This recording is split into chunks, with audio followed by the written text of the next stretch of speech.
Ta vie est précieuse aux yeux de Dieu. Oui, ta vie est un don de Dieu. Lorsque nous lisons l'histoire de la création dans la Genèse, nous nous rendons compte que la création de l'homme ne s'est pas faite au hasard. Avant que Dieu ne crée l'homme, il a créé l'environnement dans lequel l'homme devait vivre.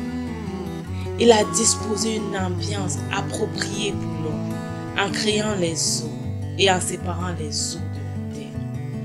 Il a créé tout ce que l'homme devait avoir pour nourriture, les végétaux et les arbres fruitiers.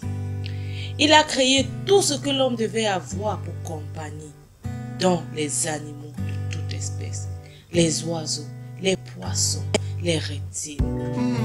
Dieu continue à se soucier de la vie de l'homme, même après la chute, car il aurait bien pu reprendre le souffle de vie qu'il a donné à l'homme et l'effacer complètement de la terre. Non, il ne l'a pas fait, par amour.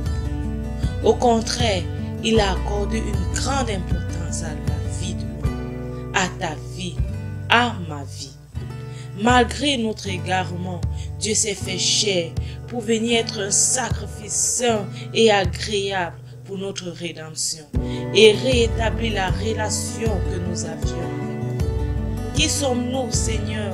Qu'est-ce que l'homme pour que tu en fasses tant de cas, pour que tu daignes prendre garde à lui?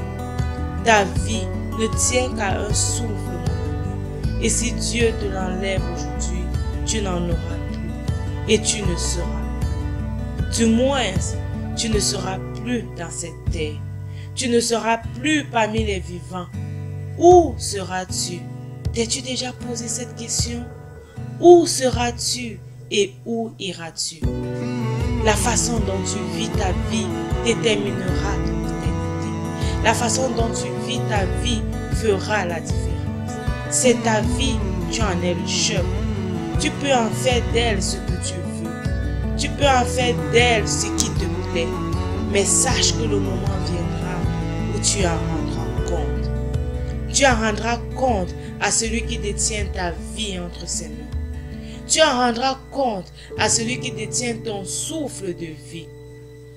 Vis ta vie afin qu'elle soit un don agréable à Dieu. Vis ta vie afin d'être un témoignage vivant de la grandeur de Dieu.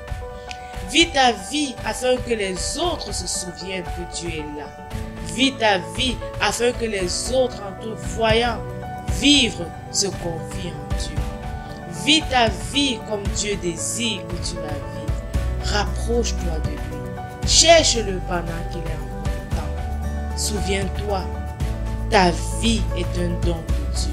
Et la façon dont tu la vis, c'est un don que tu fais à Dieu. Que Dieu te bénisse.